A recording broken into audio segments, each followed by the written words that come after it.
আসসালামু আলাইকুম রহমতুল্লাহ বারাকাতুহু। সুপ্রিয় শিক্ষার্থীরা, আজকের ক্লাসে তোমাদেরকে জানাই আন্তরিক শুভেচ্ছা এবং অভিনন্দন।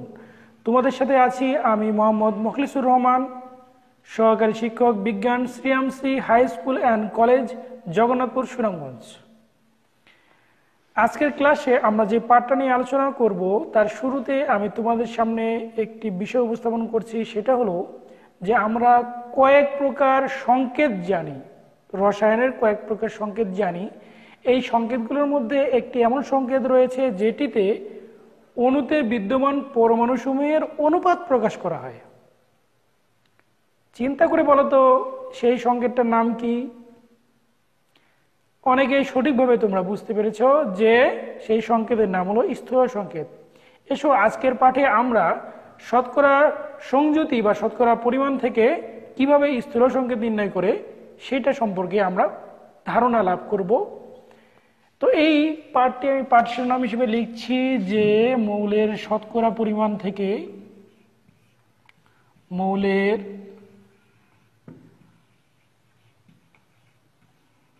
শতকরা সংযুতি থেকে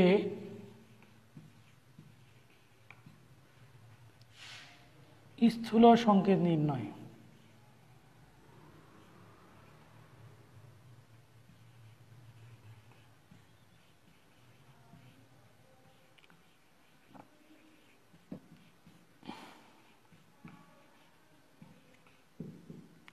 এটাই হচ্ছে আজকে আমাদের পাঠ শিরোনাম, যে মৌলের শতকরা সংযুতি থেকে কিভাবে স্থূল সংকেত নির্ণয় করব। বিগত ক্লাসে তোমাদের সামনে আমি উপস্থাপন করেছিলাম যে কিভাবে শতকরা সংযুতি নির্ণয় করতে হয়। সেই শতকরা সংযুতিগুলোকে ব্যবহার করে আজকে আমরা কিভাবে এই শতকরা সংযুতির মাধ্যমে আমরা স্থূল সংকেত নির্ণয় করব সেটা জানব। তো এই পাঠ থেকে আমরা যেটা জানতে পারি, শিখনফল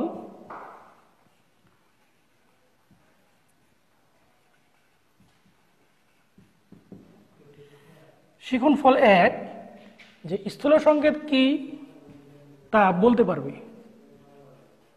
স্থূল সংকেত কি তা বলতে পারবে।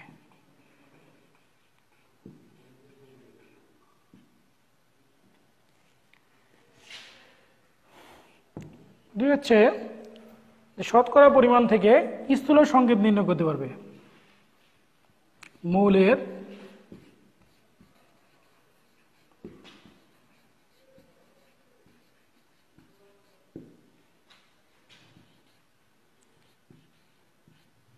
সংযুতি থেকে স্থূল সংকেত নির্ণয়ের নিয়ম ব্যাখ্যা করতে পারবে। নির্ণয়ের নিয়ম ব্যাখ্যা করতে পারবে, এটা হলে সবচেয়ে ভালো হয়। কারণ নিয়ম জানা না থাকলে স্থূল সংকেত নির্ণয় করাটা একটু কঠিন হয়ে যাবে। তাই আমরা নিয়মটা নিয়ে একটু ব্যাখ্যা করব, তারপরে সব শেষে যে সংশ্লিষ্ট বিষয়ে সমস্যার সমাধান করতে পারবে বা স্থূল সংকেত নির্ণয় করতে পারবে।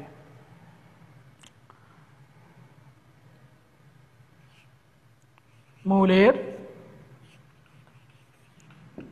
শতকরা সংযুতি থেকে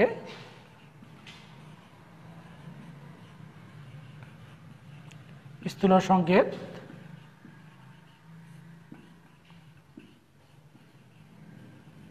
নির্ণয় করতে পারবে। এই তিনটি আমাদের আজকে শিখনফল।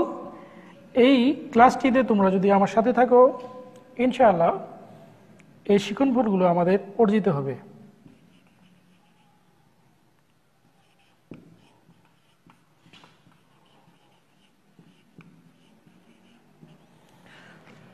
তাহলে খাতা কলম নিয়ে তোমরা প্রস্তুত হয়ে যাও আমার সাথে অনুশীলন করার জন্য। আমরা শুরুতেই আলোচনা করছি যে স্থূল সংকেত কি। অবশ্য আজকের পাঠ শিরোনাম থেকে তোমরা ধারণা লাভ করেছো স্থূল সংকেত কি। তারপর আমি একটু আলোচনা করে নিচ্ছি। খেয়াল রাখবে আমাদের আজকের শিক্ষণফলগুলো, এগুলো অর্জন করার জন্য আমরা এখন চেষ্টা করব। প্রথমে আমি যখন তোমাদের পাঠ শিরোনাম সম্পর্কে আলোচনা করছিলাম তখনই আমি অনেক বলে দিয়েছি যে স্থূল সংকেতটা কি। স্থূল সংকেত হচ্ছে এমন একটি সংকেত যেখানে যৌগের অণুতে বিদ্যমান যে মৌলগুলো রয়েছে মৌলগুলোর অনুপাত প্রকাশ করা হয়। তাহলে ওই সংকেতকে আমরা বলতে পারি স্থূল সংকেত। এখন এই স্থূল সংকেত নির্ণয় করার জন্য আমাদের কয়েকটি নিয়ম আছে, এই নিয়মগুলোকে ফলো করতে হবে। প্রথমত হলো যে শতকরা পরিমাণটা দেওয়া থাকবে সেই শতকরা পরিমাণকে যদি আমরা পারমাণবিক সংখ্যা দ্বারা ভাগ করি, যদি আমরা পারমাণবিক ভর দ্বারা ভাগ করি তাহলে আমরা সেখান থেকে মোল সংখ্যা পেয়ে যাব, সেই মৌলটির মোল সংখ্যা আমরা পেয়ে যাব। তো এই মোল সংখ্যাটা অনেক সময় ভগ্নাংশ হতে পারে, দশমিক হতে পারে। তাহলে দ্বিতীয় ক্ষেত্রে আমরা কি করতে পারি? দ্বিতীয় ক্ষেত্রে আমরা ওই দশমিক সংখ্যাটিকে যে সংখ্যাগুলো আসবে সেখান থেকে ক্ষুদ্রতম সংখ্যা দ্বারা এটাকে আমরা ভাগ করতে পারি। তারপরেও যদি পূর্ণ সংখ্যা না আসে তাহলে আমরা কি করব? কাছাকাছি কোনো পূর্ণ সংখ্যা দ্বারা গুণ করে সেটাকে পূর্ণ সংখ্যায় পরিণত করতে পারি। এই তিনটি মোটামুটি আমাদের স্থূল সংকেতের নির্ণয় করার নিয়ম। স্থূল সংকেত নির্ণয়ের জন্য যে নিয়মগুলো আমি একটু তোমাদের সামনে তুলে ধরছি। সংকেত নির্ণয়ের নিয়ম। নিয়ম 1 হলো যে আমরা কি করব, তোমাদের মনে আছে নিশ্চয়ই, একটু আগে বললাম যে প্রদত্ত শতকরা পরিমাণকে ওই মৌলের পারমাণবিক ভর দ্বারা ভাগ করব। প্রথম কাজ হলো যে শতকরা পরিমাণটা দেওয়া আছে, এই শতকরা পরিমাণকে আমরা তার পারমাণবিক ভর দ্বারা ভাগ করব। ভাগ করলে একটা সংখ্যা আসবে, সেই সংখ্যাটাকে আমরা, যদি পূর্ণ সংখ্যা আসে তাহলে আমাদের তো চলে আসলো স্থূল সংকেতের যে মূল সংখ্যা চলে আসলো। আর যদি পূর্ণ সংখ্যা না আসে তখন দ্বিতীয় ক্ষেত্রে আমরা কি করব? ক্ষুদ্রতম সংখ্যাটা দ্বারা ভাগ করব। দ্বিতীয় হলো ক্ষুদ্রতম সংখ্যা দ্বারা আমরা সেটাকে কি করব? ভাগ করব। এরপরও যদি পূর্ণ সংখ্যা না আসে তাহলে আমরা কি করব? কাছাকাছি কোনো পূর্ণ সংখ্যা দ্বারা গুণ করে সেটাকে আমরা পূর্ণ সংখ্যায় রূপান্তর করব। এটা মোটামুটি হলো আমাদের স্থূল সংকেতের নিয়ম। যদি আমি বোর্ডে লিখি তাহলে প্রথম কাজ হচ্ছে প্রদত্ত শতকরা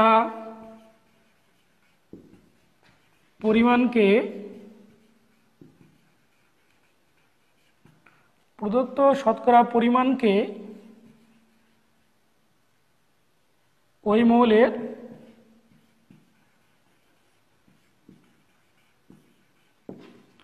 পারমাণবিক ভর দ্বারা ভাগ করব। পারমাণবিক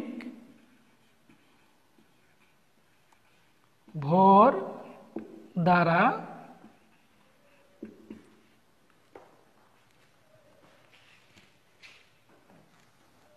ভাগ করি। দ্বিতীয় কাজ হচ্ছে যে এরপরে এই যে আমরা মোল সংখ্যা পাচ্ছি, এইভাবে আমরা কি পাবো? মোল সংখ্যা। এই মোল সংখ্যাটাকে যদি আমরা পূর্ণ সংখ্যা না পাই সেক্ষেত্রে আমরা যে ক্ষুদ্রতম সংখ্যা পাবো এই ক্ষুদ্রতম সংখ্যা দ্বারা ভাগ করব। পূর্ণ সংখ্যা না হলে মোল সংখ্যা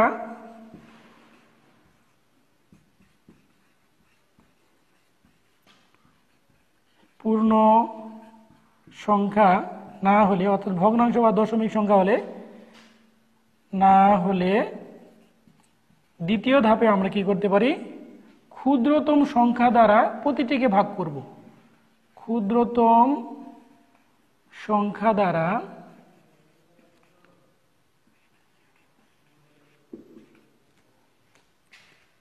প্রতিটি মোল সংখ্যাকে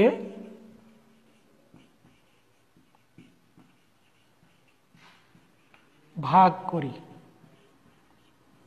অবশ্যই ভাগ করলে অনেক সময় চলে আসবে। যদি না আসে, পূর্ণ সংখ্যা যদি না আসে, তখন আমরা কি করব, সেটা আর লেখার দরকার নেই। আমি শুধু মুখে বলছি যে যদি পূর্ণ সংখ্যা না আসে, সেক্ষেত্রে আমরা কাছাকাছি কোনো পূর্ণ সংখ্যা দ্বারা গুণ করে সেটাকে পূর্ণ সংখ্যায় পরিণত করব। কাছাকাছি এমন একটা পূর্ণ সংখ্যা দ্বারা গুণ করব যাতে সংখ্যাটি পূর্ণ সংখ্যায় রূপান্তরিত হয়।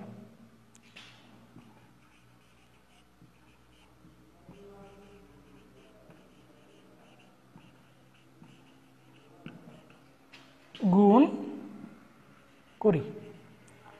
এই তিনটা হলো আমাদের মূলত স্থূল সংকেত নির্ণয়ের ক্ষেত্রে মূল সংখ্যা নির্ণয়ের নিয়ম। আসলে তাত্ত্বিক বিষয়টা অনেকের কাছে বোধগম্য হয় না, কঠিন মনে হয়। যখন কাজে নেমে যাবে তখন কিন্তু ঠিকই বুঝতে পারবে। এসব আমরা একটু প্র্যাকটিসে চলে যাই। অনুশীলন যখন করব তখন আমাদের জন্য এটা মুখস্থ করতে হবে না, আমরা এটা এমনিতেই আমরা আয়ত্ত করতে পারবো। তো ধরে নেওয়া যাক আমরা প্রথমে একটা নমুনা করি। সহজ থেকে আমরা আস্তে আস্তে কঠিনের দিকে যাব, কারণ প্রথমে কঠিনটা হলে যারা একটু দুর্বল তাদের জন্য বোঝাটা কঠিন হয়ে যাবে। যেমন পানির কথায় ধরে নেওয়া যাক একটি যৌগ যেখানে হাইড্রোজেন এবং অক্সিজেন রয়েছে। আর এই ক্ষেত্রে হাইড্রোজেনের শতকরা পরিমাণ হচ্ছে 11.11% এবং অক্সিজেনের শতকরা পরিমাণ হচ্ছে 88.89%। আমি লিখে দিচ্ছি যে হাইড্রোজেন, আমি আগেই বলে দিয়েছি পানি, তো যাই হোক সেখানে পানি থাকবে না, সেখানে এইভাবে থাকবে যে হাইড্রোজেন এবং অক্সিজেনের একটি যৌগে এত পার্সেন্ট হাইড্রোজেন এত পার্সেন্ট অক্সিজেন রয়েছে, তো ওই যৌগের স্থূল সংকেত নির্ণয় করো। এই সমস্যাটা আমরা কিভাবে সমাধান করব? প্রশ্নটা আমি আগে লিখছি। হাইড্রোজেন ও অক্সিজেন দ্বারা গঠিত যৌগে, হাইড্রোজেন এবং অক্সিজেন দ্বারা গঠিত যৌগে হাইড্রোজেন ও অক্সিজেন এর শতকরা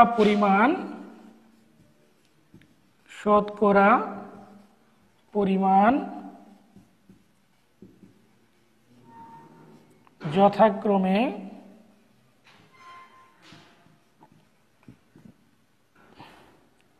11.11% ও 88.89%। তো আমাদের কাজ হচ্ছে ওই যৌগটির স্থূল সংকেত নির্ণয় করা। তাহলে এখানে তোমাদের প্রশ্ন থাকবে যৌগটির স্থূল সংকেত নির্ণয় করো। যৌগটির স্থূল সংকেত নির্ণয় করো। তোমরা চাইলে এটা লিখে নিতে পারো, প্রশ্নটা তোমাদের বইয়েও আছে। তাহলে এখন চলো আমরা কাজে নেমে যাই যে এটা আমরা কিভাবে করব। তাহলে আমরা স্মরণ করছি আমাদের ওই নিয়মগুলোকে। প্রথম নিয়মে কি ছিল যে আমাদেরকে মোল সংখ্যা নির্ণয় করতে হবে। যেমন হাইড্রোজেনের মোল সংখ্যা নির্ণয় করতে হবে। হাইড্রোজেনের মোল সংখ্যা নির্ণয়ের সূত্রটা কি হলো যে আমরা প্রদত্ত শতকরা পরিমাণকে তার পারমাণবিক ভর দ্বারা ভাগ করব। তাহলে আমরা এখানে লিখছি যে এইচ এর শুরুতে আমরা এভাবে লিখতে পারি যে দেয়া আছে এইচ এর শতকরা পরিমাণ,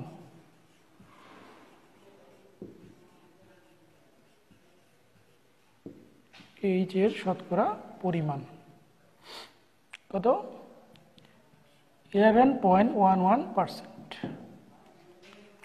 এইচ এর শতকরা পরিমাণ 11.11%। অন্যদিকে আবার অক্সিজেনের কথা যদি চিন্তা করি, অক্সিজেনের শতকরা পরিমাণ দেওয়া আছে 89%।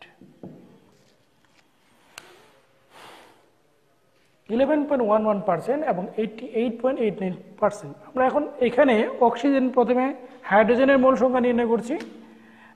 অতএব এইচ এর হাইড্রোজেনের মোল সংখ্যা, তোমরা হাইড্রোজেনের পূর্ণ নামও লিখতে পারো, সমস্যা নেই। আমি সময়ের স্বল্পতার জন্য এখানে এইচ লিখছি। এইচ এর মোল সংখ্যা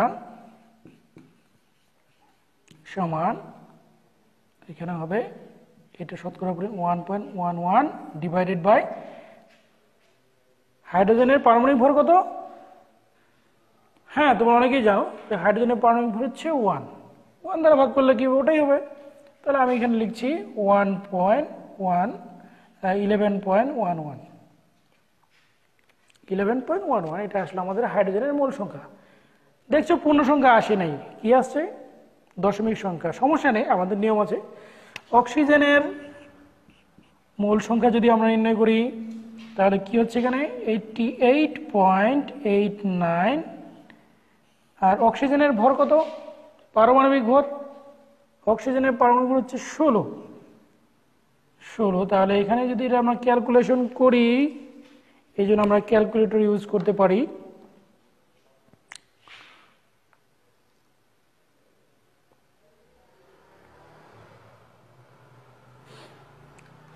(88.89 divided by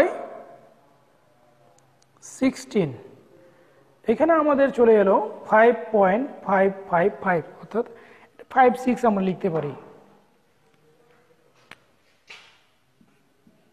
5.56 এই দুটো আমরা পেয়েছি, কিন্তু এখানে মোল সংখ্যা এখনো পূর্ণ সংখ্যা হয়নি। তাহলে সেক্ষেত্রে আমরা দ্বিতীয় নিয়মটা অ্যাপ্লাই করব। দ্বিতীয় নিয়মটা হলো যে এখানে দুটি সংখ্যা রয়েছে, এটি হলো 11.11 আর এটা হলো 5.56। দুটোর মধ্যে ক্ষুদ্র সংখ্যা কোনটি? দুটি সংখ্যার মধ্যে ক্ষুদ্র সংখ্যা আমরা দেখতে পাচ্ছি যে 5.56 এটা হচ্ছে ক্ষুদ্র। তাহলে এই সংখ্যা দুটোকে আমরা 5.56 দ্বারা যদি ভাগ করে দেই তাহলে আমরা আশা করি পূর্ণ সংখ্যা পাবো। তো আমরা চেষ্টা করে দেখি পাওয়া যায় কিনা। তাহলে আমি উপরের থেকে মুছে দিচ্ছি, নিচেরটা থাক, তাহলে আমার দেখার সুবিধা হবে। তাহলে আমরা একটু অনুপাত আকারে লিখি যে হাইড্রোজেন ও অক্সিজেন এর মোল সংখ্যার অনুপাত, মোল সংখ্যার অনুপাত আকারে আমরা এটা করতে পারি।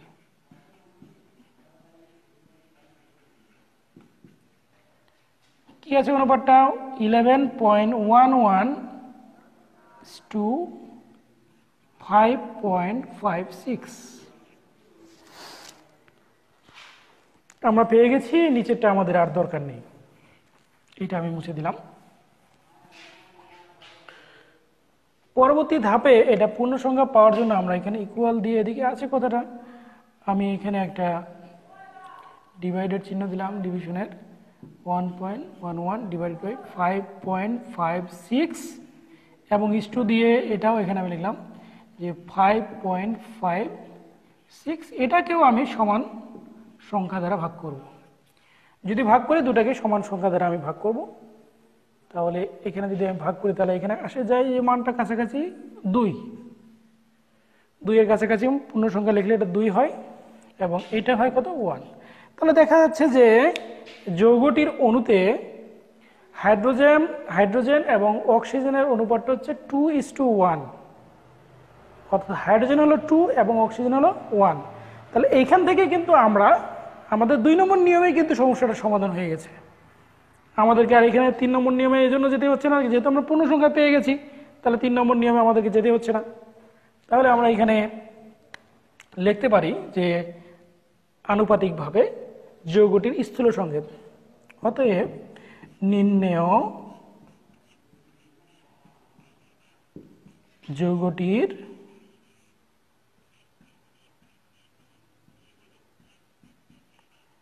স্থূল সংকেত।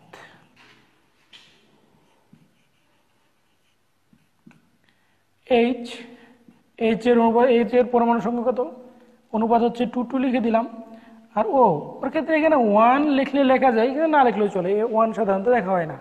তাহলে 2:1 যৌগটির স্থূল সংকেত হচ্ছে H2O। এখান থেকে কিন্তু ক্লিয়ার হয়ে গেছে যে এটা বুঝতেই পারছি এটা পানি, অর্থাৎ পানির ক্ষেত্রে স্থূল সংকেত এবং আণবিক সংকেত একই। এবার চেষ্টা করা যাক যে আমরা আরেকটি দেখব যেখানে এটা আমি এখন মুছে দিচ্ছি, যে আমাদের দুটো নিয়ম জানা হয়ে গেল। যে প্রথমে আমরা কি করব, মূল সংখ্যা নির্ণয় করব, শতকরা পরিমাণকে পারমাণবিক ভর দ্বারা ভাগ করে আমরা মূল সংখ্যা নির্ণয় করব, এবং এরপরে আমরা সেটাকে যদি পূর্ণ সংখ্যা না হয় তাহলে ক্ষুদ্র সংখ্যা দ্বারা আমরা এটাকে ভাগ করব। সুপ্রিয় শিক্ষার্থীরা, এখন আমরা আরেকটি অনুশীলন করি একটু বড় ধরনের। যেমন ধরে নেওয়া যাক যে সালফিউরিক অ্যাসিডের বিষয়টা যদি আমরা চিন্তা করি, যদিও আগে বলাটা উচিত না, তারপর আমি বলছি যে একটি যৌগে মনে এইভাবে দেওয়া আছে যে হাইড্রোজেন 2.04, হাইড্রোজেন রয়েছে 2.04%। একটি যৌগে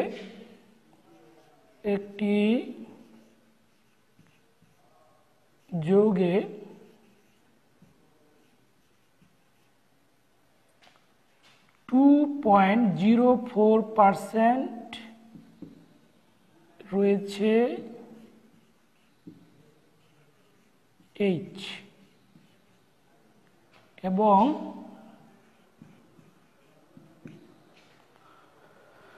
অক্সিজেন রয়েছে 32.65%। অক্সিজেন রয়েছে 32.65%। এখানে এবং না দিয়েও দেই আমরা, যেহেতু আরো একটা আছে এখন লিখলাম এবং সালফার রয়েছে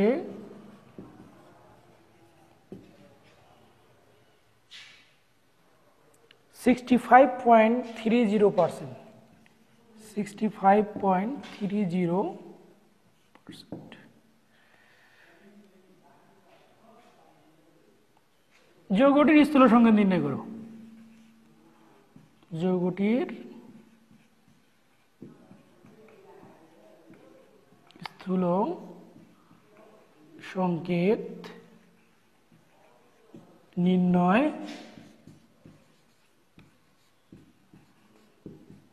করো।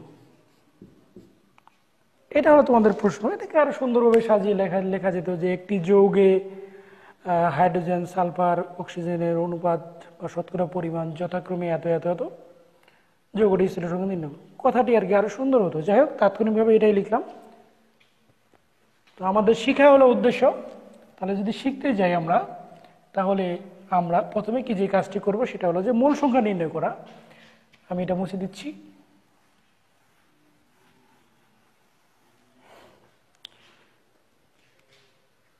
তো একইভাবে আমরা লিখলাম, যেখানে দেওয়া আছে সমাধান করতে গিয়ে দেওয়া আছে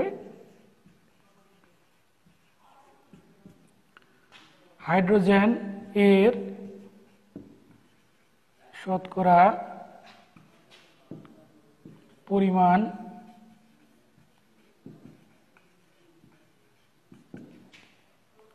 সালফার এর শতকরা পরিমাণ, অক্সিজেন এর শতকরা পরিমাণ এত দেওয়া আছে। সালফারের শতকরা পরিমাণ, হাইড্রোজেনের শতকরা পরিমাণ হচ্ছে 2.04%। সালফারের হচ্ছে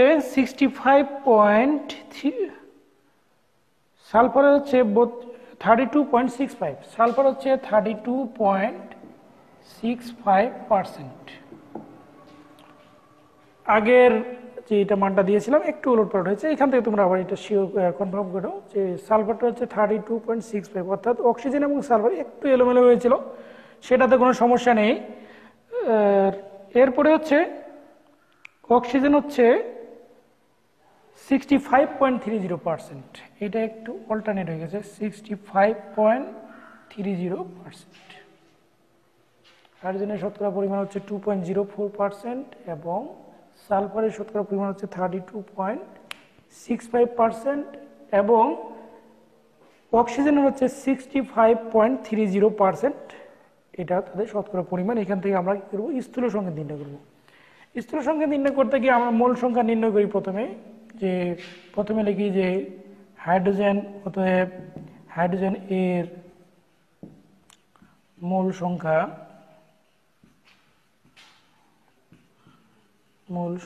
হাইড্রোজেনের মোল সংখ্যা কত 2.04 এটাকে কত দিয়ে ভাগ করব আমরা পারমাণবিক সংখ্যা দ্বারা 1 দ্বারা ভাগ করলে কি হচ্ছে এখানে 2.04 এরপরে ধাপ হলো সালফার ওইখানে সালফারটা তোমাদের পরবর্তীতে দ্বিতীয়টা সালফার হবে সালফার এর মোল সংখ্যা হবে কি দেওয়া আছে 32.65% ডিভাইডেড বাই সালফারের ভর হচ্ছে 32 এখানে বসিয়ে দিলাম তাহলে ক্যালকুলেশন করলে যা আসবে আমি যদি ক্যালকুলেটর ইউজ করি তাহলে এখানে হচ্ছে এটা বোঝা যাচ্ছে 1 হবে তারপর আমি একটু তোমাদেরকে কনফার্ম করছি 65 ডিভাইডেড বাই 32 1.02 এটাকে আমরা 1 ধরতে পারি 1 এসেছে তাহলে লিখলাম 1.02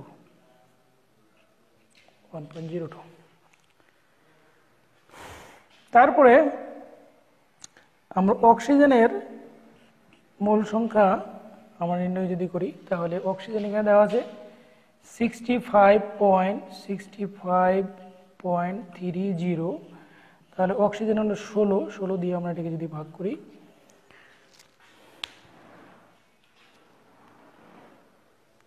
65.30 ডিভাইডেড বাই 16 4.08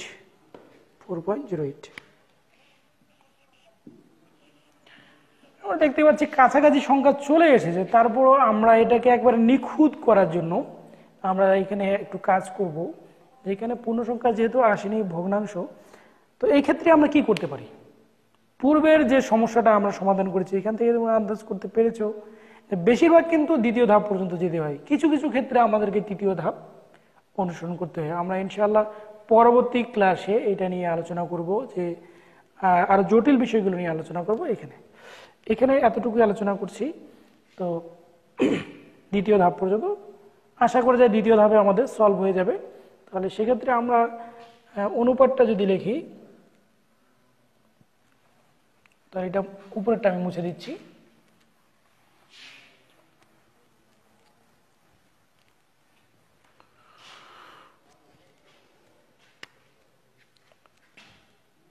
তাহলে আমরা লিখি যে অতএব হাইড্রোজেন ও সালফার এবং অক্সিজেন এর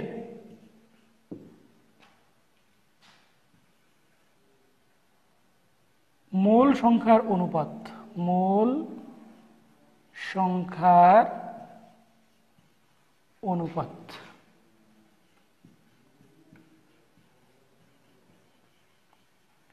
অনুপাতে একটা যা পেয়েছি সেটাই আমরা এখানে লিখবো যেহেতু এদিকে জায়গা সংকুলন হবে না আমি সমাচিহ্ন দিয়ে নিচে লিখছি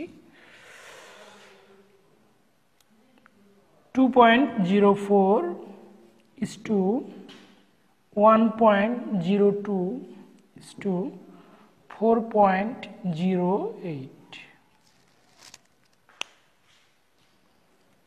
এখন এটা আমাদের দরকার নেই এটা আমরা মুছে দিচ্ছি তো তিনটি সংখ্যার মধ্যে ক্ষুদ্রতম সংখ্যা কোনটি তিনটি সংখ্যার মধ্যে ক্ষুদ্রতম সংখ্যা হচ্ছে 1.02 আমরা কি করব এই তিনটি সংখ্যাকে ক্ষুদ্রতম সংখ্যা দ্বারা ভাগ করে নেব 2.04 ডিভাইডেড বাই 1.02 is to একটু বড় করে দেই 1.02 divided by 1.02 is to 4.08 divided by 1.02 দেখতে পাচ্ছ প্রতিটিকে আমি কি করেছি ক্ষুদ্রতম সংখ্যা দ্বারা ভাগ করেছি তাহলে এটাকে যদি ভাগ করি আমরা তাহলে এখানে আসবে 1 is to এখানে দুঃখিত এটা ভাগ করলে হবে 2 is to 1 is to 4 hydrogen sulphur অক্সিজেনের অনুপাত আমরা পেয়েছি এবং অত্যন্ত আনন্দের বিষয় যে আমরা পূর্ণ সংখ্যা পেয়েছি, আমাদেরকে আর কষ্ট করতে হচ্ছে না, সহজে আমরা পেয়ে যাব।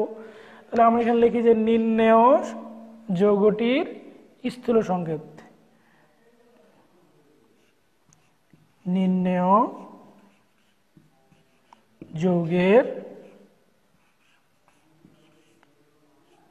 যৌগের স্থূল সংকেত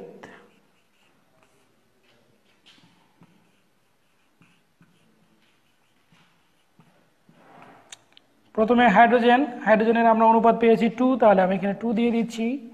আর সালফারের অনুপাত পেয়েছি আমরা 1, তাহলে আর 1 দেওয়ার প্রয়োজন নেই। অক্সিজেনের অনুপাত পেয়েছি আমরা 4, তাহলে অক্সিজেনের নিচে আমি এখানে 4 লিখে দিলাম। H2SO4, তোমরা নিশ্চয়ই এটাকে খুব ভালোভাবেই চেনো, এটা তোমাদের খুব অত্যন্ত প্রয়োজনীয় একটা যৌগ। সালফিউরিক অ্যাসিডের স্থূল সংকেত এবং আণবিক সংকেত একই হয়ে থাকে, এটা আমরা পেলাম। তো তোমরা বাসায় চেষ্টা করলে ইনশাআল্লাহ আরো ভালো করতে পারবে। তোমরা যে সমস্ত যৌগের স্থূল সংকেত নির্ণয় করেছো, এই স্থূল সংকেত তো নয়, শতকরা পরিমাণ নির্ণয় করেছো, এই শতকরা পরিমাণগুলোকে যদি আবার শতকরা পরিমাণ থেকে আবার চেষ্টা করো, তোমরা শতকরা পরিমাণগুলো প্রথমে লিখলে, তারপর নিয়মের ধারা অনুযায়ী তোমরা সেটা কাজ করলে সেখান থেকে তোমরা পেয়ে যাবে কিভাবে স্থূল সংকেত নির্ণয় করতে হয়। তো আশা করি তোমাদের এই ক্লাসটি তোমরা যদি অনুশীলন করো তোমাদের জন্য অত্যন্ত ইফেক্টিভ হবে। এই জন্য তোমাদেরকে আমি একটা কাজ দিয়ে দিচ্ছি বাড়ির কাজ হিসেবে, তোমরা বাড়িতে চেষ্টা করবে এবং তোমাদের যারা সংশ্লিষ্ট রয়েছে তোমাদের তত্ত্বাবধায়ক তাদেরকে কাজটি করে তোমরা দেখাবে। ইনশাআল্লাহ তোমাদের জন্য এটা খুব উপকারী হবে।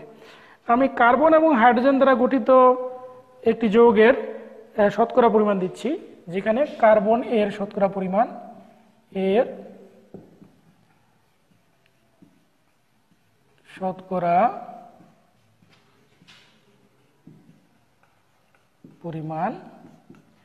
এবং হাইড্রোজেন এর শতকরা পরিমাণ, এটা আমি দিলাম।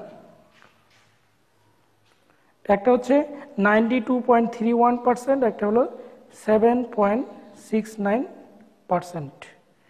92.31%, এটা হলো 92.31%, আর একটা হলো 7.69%। এটা হলো একটি যৌগে কার্বন এবং হাইড্রোজেনের শতকরা পরিমাণ। এর স্থূল সংকেত কি এটা তোমরা নির্ণয় করবে। তো সুপ্রিয় শিক্ষার্থীরা, আজকের ক্লাসে আমরা একবারে শেষ পর্যায়ে চলে এসেছি। তোমরা সকলে সুস্থ থাকো, ভালো থাকো এবং পড়াশোনার মধ্যে থাকো, এই আশাবাদ ব্যক্ত করে আমি এখানেই বিদায় নিচ্ছি। আল্লাহ হাফেজ। আসসালামু আলাইকুম ওয়া রাহমাতুল্লাহি ওয়া বারাকাতুহু।